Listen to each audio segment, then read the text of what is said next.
جعلتك نغمة للآن لم يرقى لها تلحين. لك بالنفوس إمامة فيهون لو عصفت بك الشورى أو التعيين.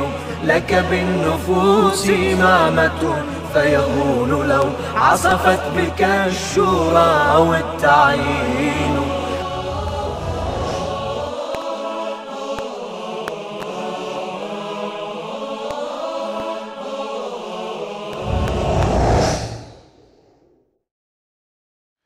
بسم الله الرحمن الرحیم.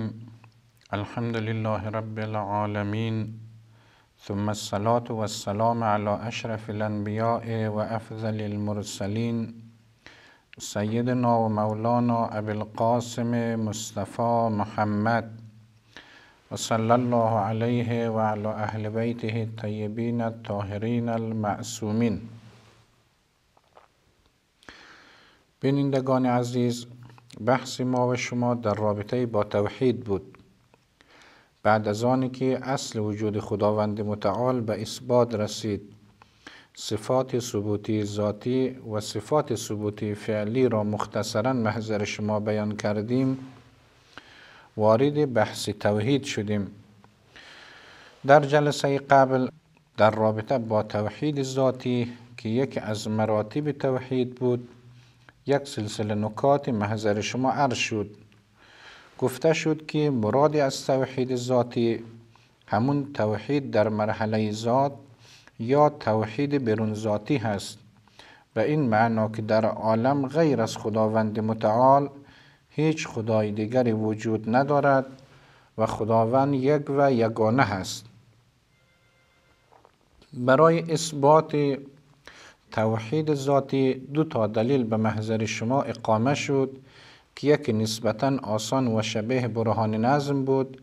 عرض شد که وحدت نظم در این عالم خود گویای این است که خالق این عالم، مدبر این عالم و خدای این عالم هم باید یکی باشد.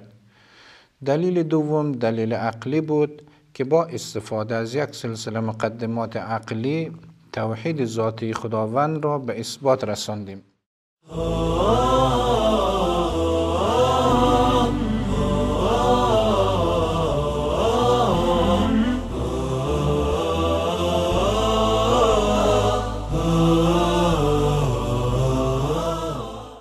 از امروز وارد بحث توحید صفاتی می شویم. پس درس دوم ما و شما در رابطه با توحید صفاتی هست. در خصوص توحید صفاتی چند تا بحث را باید به محضر شما مطرح کنم. اولین نکته این هست که اصلا معنا و مفهوم توحید صفاتی چیست. وقتی ما میگوییم توحید صفاتی، منظور ما از این تعبیر چیست؟ در پاسخ عرض می شود که مراد از توحید صفاتی یعنی ذات خدا و صفت خدا را یکی دانستن. به عبارت دیگر ذات خدای سبحان اگرچه دارای اوصاف متعدد است، اگرچه ما می توانیم بگوییم که خدای سبحان عالم است، خدا قادر است، خدا حیات دارد، ولی این صفات در مقام عینیت و مصداق هیچ کدام زائد بر ذات نیستند.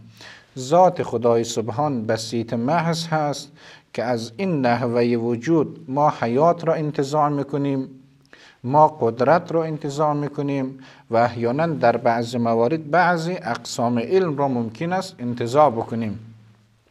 بنابراین توحید صفاتی یعنی این که در مرحله ذات خدای سبحان در رابطه با صفات ذاتی خدا هیچ گونه کثرت قابل تصور نیست.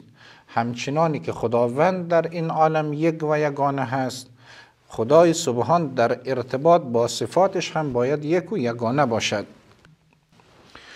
خود توحید صفاتی از نابترین و مهمترین معارف بشری هست. در حقیقت این مرحله را فکر بشر پیمودن بعد از زحمات زیادی بشر به این مرحله رسیده است. در خصوص توحید صفاتی دومین نکته این بحث هست که اصلا قلمرو توحید صفاتی چه ابحاثی را میگیرد. وقتی ما میگوییم توحید صفاتی، چه ابحاث را باید در قلمرو توحید صفاتی به بحث بگیریم و مطرح نماییم. در پاسخ عرض می شود که این مسئله یک مسئله ساختاری هست. مسئله ساختاری واقعیت را تغییر نمی دهد، ولی در هر صورت بعض علما و متفکران در بحث توحید صفاتی دو چیز را مطرح کرده اند. یکی همین نکته‌ای که عرض شد که صفات ذاتی خدا زائد بر ذات نیستند. دومین نکته‌ای که مطرح کردن این بحث هست که در ذات خدای سبحان هیچ نوع ترکیب راه ندارد. بنابراین بر اساس این برداشت ذات خدای سبحان بسیط هست. هیچ گونه ترکیبی، نه ترکیب خارجی و نه ترکیب عقلی، در ذات خدای سبحان قابل تصور نیست. بر اساس این بحث بساطت ذات خدای سبحان و بحث ترکیب را باید اینجا مطرح کرد، در حالی که بعضی دیگر از علما در همون بحث توحید ذاتی این بحث را مطرح کرده اند. مرحوم شهید استاد مطهری در کتاب مجموع آثار جلد 2 صفحه 101 قلمرو توحید صفاتی را هر دوی این بحث دانسته است، در حالی که بعضی دیگر از بزرگان از جمله حضرت آیت الله مصباح در آموزش عقاید صفحه 166 و در معارف قرآن صفحه 79 بحث توحید صفاتی را ناظر به یک بحث دانسته است که همون عبارت است از واحد دانستن ذات خدای متعال در مقایسه با صفاتش. یعنی صفات ذاتی خدای سبحان اگرچه بر ذات حمل می شود، ولی هیچ وقت موجب تعدد و کثرت و مغایرت نخواهد شد. عرض شد که این بحث خودش یک بحث ساختاری هست و الا می توان این بحث دوم را در همون ذیل بحث توحید ذاتی مطرح کرد یا اینجا مطرح کرد. بر هر صورت وقتی ما صفات ذاتی خدای سبحان را اثبات کردیم در یک از جلسات، بر اساس اون صفات نتیجه بحث این می شود که این صفات هیچ وقت تعدد و ترکیب را در ذات خدا به اثبات نمی رساند. در بحث فعلی ما بحث را بر اساس نظریه مرحوم استاد مطهری دنبال میکنیم. همچنانی که بینندگان عزیزی که بحث را دنبال میکنند مستحضر هستید که در جلسه قبل ما فقط توحید برون ذاتی را بحث کردیم. مقصود ما این بود که در این عالم فقط یک خدا داریم و بیشتر از یک خدا امکان ندارد. در این جلسه ما در صدد 2 تا بحث هستیم. از یک طرف میخواهیم اثبات بکنیم که صفات ذاتی خدا عین ذات خدا هست، از طرف دیگر میخواهیم ثابت بکنیم که در ذات خدای سبحان هیچ نوع ترکیب راه ندارد، نه ترکیب خارجی و نه ترکیب عقلی. مقصود از ترکیب خارجی، اگر شما یک کتاب را در نظر بگیرید میبینید که این کتاب مرکب است از کاغذ و از جلد و از مجموعه حروف و کلمات. این میشود همون ترکیب خارجی. مقصود از ترکیب عقلی یک مقدار این بحث دقیق هست. بحث‌های مثل جنس و فصلی که در منطق مطرح شده است یا وجود و ماهیتی که در فلسفه مطرح شده است. در فلسفه این بحث مطرح هست که هر ممکن الوجودی که ما در نظر بگیریم در او 2 چیز مطرح هست، یکی وجود، یکی ماهیت. و در رابطه با بسیاری از امور علمای منطق میگویند که این موجود ما جنس دارد و فصل دارد. اگر ما و شما هر ممکن الوجود مثل انسان را در نظر بگیریم، وجود و ماهیت ما به ازای خارجی ندارند. این عقل ما هستند که این 2 تا چیز را، یعنی وجود و ماهیت را برای موجود خارجی اثبات میکند و در نظر میگیرد. با توجه به این نوع ترکیب، یعنی این که در موجود ما ترکیب عقلی رو در نظر بگیریم یا ترکیب خارجی مثل همون اجزای کتاب رو در نظر بگیریم، هر 2 نوع ترکیب در ذات خدای سبحان باطل هست و خدای سبحان بسیط محض هست. اگر این بحث به اثبات برسد، نتیجه این می شود که ذات خدای سبحان یکی هست، صفات خدای سبحان عین ذات هست، هیچ گونه ترکیبی در ذات خدای سبحان وجود ندارد.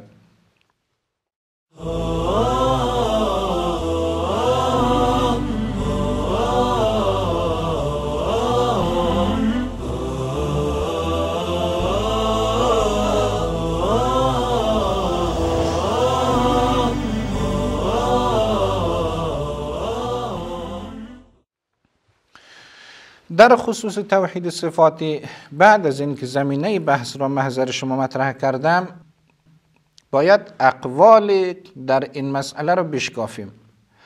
اقوال در زمینه توحید صفاتی حداقل 3 تا قول را میتوان اینجا مطرح کرد. اولین قول از جمعی از علمای معتزله که فرقه از علمای اهل سنت هستند، از اونها نقل شده است که معروف هست به نیابت ذات از صفات. بر اساس این نظریه اینها منکر صفت خدای سبحان نیستند. به این معنا اگر ما بگوییم خدا عالم نیست، یا خدای سبحان حیات نیست، یا خدای سبحان قدرت ندارد، این خودش مستلزم نقص هست و نقص در ذات خدای سبحان راه ندارد. از طرف دیگر با توجه به معنای صفت، در هر صفت ما میبینیم که مصداق موصوف غیر از صفت است. همون مثالی که در جلسات قبل عرض شد، وقت شما میگویید غذا شور هست، وجود شور بودن غیر از غذا هست. ممکن است غذا باشد و شور نباشد. با توجه به این مبنا، اگر ما این مبنا را پذیرفتیم که همیشه صفت غیر از موصوف هست وجودش، این آقایون فکر کردند که اگر ما این صفات را برای خدا اثبات بکنیم و بگوییم خدای سبحان عالم هست، بگوییم خدای سبحان قادر هست و قدرت خدا غیر از ذات خدا باشد، نتیجهش همین مشکل هست که ما باید ترکیب و تعدد را در ذات خدا بپذیریم. و ما با توجه به مباحث گذشته ثابت شد که ذات خدای سبحان بسیط هست، مرکب نیست و هیچ گونه ترکیب در ذات خدای سبحان راه ندارد. بنابراین این دسته 2 تا نکته را در نظر داشتن. از یک سو می دانستن که یک سلسله صفات کمالی باید برای ذات خدای سبحان باشد. از طرف دیگر برداشتشون از صفت این بود که اثبات هر نوع صفتی نتیجهش مغایرت میان صفت و موصوف هست. به این معنا که وجود صفت باید غیر از وجود موصوف باشد. از لازمه این 2 مقدمه این می شود که ذات خدا باید مرکب باشد. خدای سبحان با توجه به ذاتش و صفتش، ذات خدا باید مرکب باشد از ذات خدا و صفات خدا. از طرف دیگر با توجه به بطلان ترکیب در رابطه با خداوند سبحان، مجبور شدن که نظریه نیابت ذات از صفات را مطرح بکنن. نیابت ذات از صفات به این معنا که صفت خودش هیچ گونه واقعیتی ندارد، ولی معنا و مفهوم صفت همگی اینها از ذات خدای سبحان قابل انتزاع هست. ما میتونیم بر ذات خدا علم را حمل بکنیم، میتونیم ادعا بکنیم که خدای سبحان قدرت دارد، ولی هیچ کدام اینها به معنای اثبات صفت برای خدا نخواهد بود. پس در حقیقت ذات خدا قائم مقام صفت می شود و همون کارکرد صفت را برای ذات خدای سبحان ما معتقد می شویم. این نظریه را اگر بخواهید منبعش را مراجعه بکنید بیشتر، در کتاب مقالات الاسلامیین جلد 1 صفحه 225 هست که از برخی علمای معتزله این نظریه به صراحت نقل شده است. با توجه به این نظریه اگر بخواهیم اینجا بررسی مختصر از این نظر داشته باشیم، همچنانی که در لابلای مباحث گذشته روشن شد، این که بگوییم صفت همیشه مغایر موصوف هست خودش یک ادعایی است نیازمند اثبات. و ما به اثبات رساندیم و عرض کردیم که 2 جور صفت قابل تصور هست. درست هست در رابطه با ممکنات نوعا و در رابطه با انسانها هرچی ما و شما صفت را میبینیم، صفت ما و شما وجودش غیر از موصوف هست. صفت وجود مستقل از موصوف دارد، ولی معنای این جمله نیست که در همه جا حتی نسبت به خدای سبحان صفت باید غیر از موصوف باشد. اشکالی ندارد بر همین اساس هست که علمای ما جعل اصطلاح کرده اند و معتقدند که در خدای سبحان صفت عین موصوف هست. کل ذات خدا علم هست، کل ذات خدا قدرت هست، کل ذات خدا حیات هست. نمیتوان نقطه را از ذات خدا به عنوان مصداق علم فرض کرد، نقطه دیگر را به عنوان مصداق حیات فرض کرد تا نتیجه اثبات صفت ترکیب باشد. این یک نظر بود. نظر دوم در رابطه با توحید صفاتی از علمای اشعری مذهب هست. اینها معتقدند که صفات کمالی خدا مفهوما و مصداقا زائد بر ذات هستند. به این معنا که صفت خدای سبحان با صفات انسان و ممکن الوجود هیچ تفاوتی ندارند. چجور در عرصه ممکنات ما و شما میبینیم که صفت غیر از موصوف هست، هم از جهت مفهوم بالاخره علم غیر از عالم هست و هم از جهت مصداق میبینیم که مصداق علم غیر از ذات عالم هست. لذا گاه ذات هست علم وجود ندارد. بر این اساس این آقایون ادعا دارن که در رابطه با خدای سبحان ما باید معتقد شویم که صفت خدا زائد بر ذات خدا هست. صفت خدا زائد بر ذات هست یعنی تمام صفات ثبوتی خدای سبحان اینها مثل ذات خدا قدیمن، بر خدا حمل می شوند و وجود مستقل از ذات خدا دارند. این نظر را اگر بخوایم ببینیم باز در کتاب اللمع صفحه 30 می توان این نظر را ملاحظه کرد. بر چه اساس همچه ادعای کردن؟ در واقع در ذهن این آقایون باز همین نکته بودن که در هر صفت و موصوفی صفت ما وجودش باید غیر از موصوف باشد. امکان ندارد که همیشه عالم و علم یکی باشه. ذات عالم غیر از علم هست. همچنانه که در رابطه با غذا و شور بودن غذا اون صفت را ما به محضر شما عرض کردیم. بر اساس این برداشت اینها هم از یک طرف دیدن امکان ندارد که یک سلسله صفات را از خدای سبحان نفی کرد. ما نمیتوانیم حیات و قدرت را از ذات خدا نفی بکنیم. اگر خدای سبحان قدرت دارد، اگر خدای سبحان حیات دارد که هست، اینها میشود صفات کمالی. از طرف دیگر در هر صفتی موصوف ما وجودش غیر از صفت هست، پس چاره‌ای نداریم که ما معتقد شویم که ذات خدای سبحان جدای از صفت هست، مغایر با صفات هستند. اگرچه صفات خدا مثل ذات خدا قدیمی هستند، همیشه بوده اند و هستند و خواهد بود.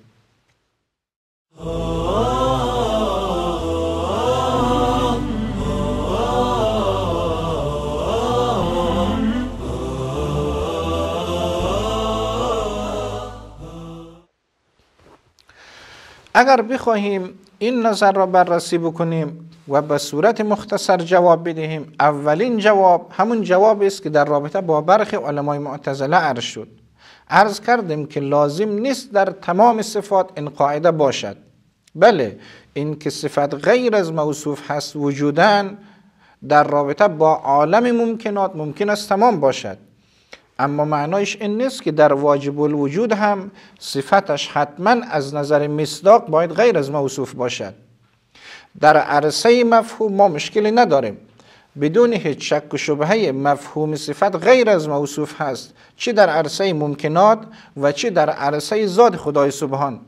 اما در رابطه با مصداق صفات، در رابطه با عینیت صفات، در رابطه با ذات خدای سبحان ما معتقدیم که نحوه وجود خدای سبحان یک نحوه وجودی است که عقل ما این صفات را انتزاع میکند.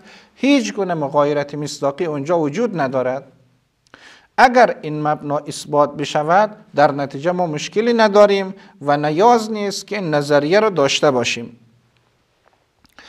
مشکل دیگری که این نظریه دارد، بر اساس نظریه علمای اشعری ما باید معتقد شویم که به تعداد صفات کمالی خدای سبحان موجود قدیم داشته باشیم. به عبارت دیگر یک سلسله واجب الوجود داشته باشیم که اینها در کنار ذات خدای سبحان مثل ذات خدای سبحان از قدیم بودن و هستند. حالا به هر تعداد صفت را که برای خدا در نظر بگیریم، به همون تعداد ما باید موجود قدیم را در کنار ذات خدای سبحان فرض بکنیم که این خودش هم نمیتواند. به عبارت دیگر بعید است که هر مسلمان بتواند این نکته را ملتزم شود که در کنار ذات خدای سبحان صفات خدا را مستقل از خدا فرض بکند و مثل خدا معتقد باشد که اینها قدیم هستند. سومین نظر که اینجا مطرح شده است، نظری است که تمام علمای کلامی شیعه و جمعی از علمای شیعه به آن معتقد هستند. یعنی در عرصه توحید صفاتی علمای شیعه و جمع از علمای معتزله معتقدند که صفات خدای سبحان عین ذاتش هست. مفهوما علم خدا غیر از ذات خدا هست، قدرت خدا غیر از ذات خدا هست، از نظر معنا و مفهوم حیات خدا غیر از ذات خدا هست. ولی در خارج و در مقام تحقق و در مقام وقوع چیزی جز ذات خداوند متعال وجود ندارد.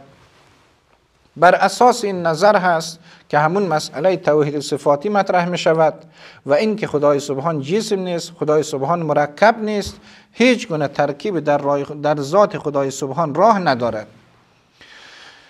به صورت مختصر اگر بخوایم این نظر را بررسی بکنیم، اولین دلیل ما باطل بودن دو تا قول قبلی است.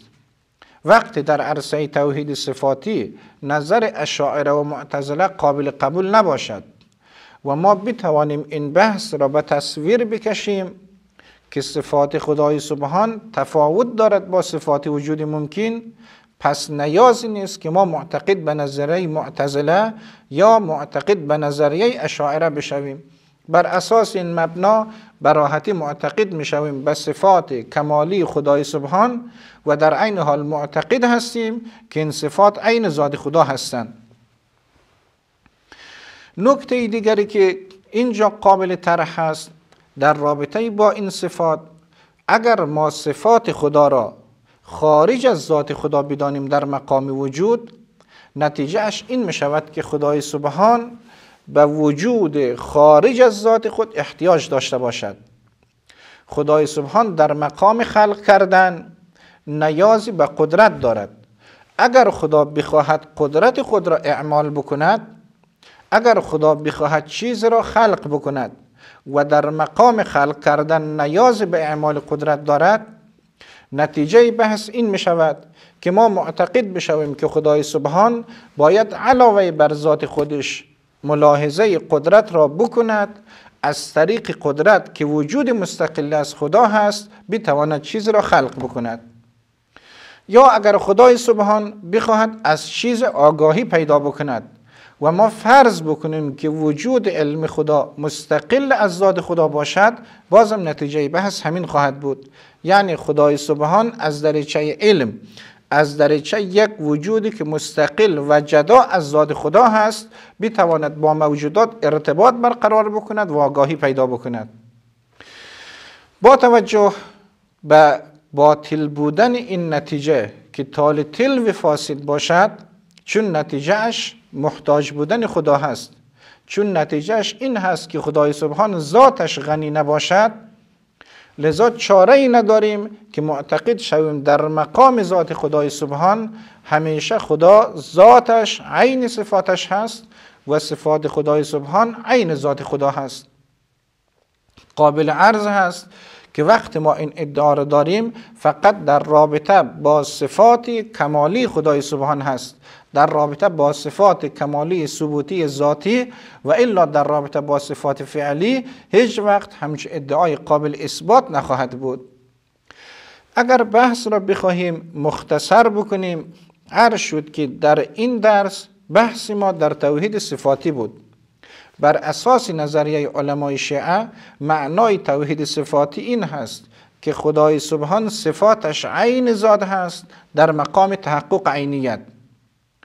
این نظریه در مقابل نظریه معتزله و اشاعره قرار دارد. البته عرض کردم که بعضی دیگر از علما در این بحث، در بحث توحید صفاتی، بحث ترکیب خدا را هم مطرح کرده اند که انشاءالله در همین درس، در ذیل همین توحید صفاتی این بحث را با هم مطرح خواهیم کرد.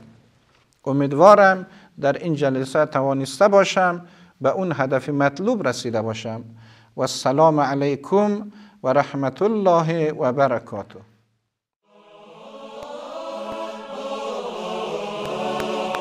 غلا يسار واستخف يمين بكيال كنهك لا يكاد يبين تجفى وتعبد والضغائن تغتلي والدهر يقسو تارة ويلين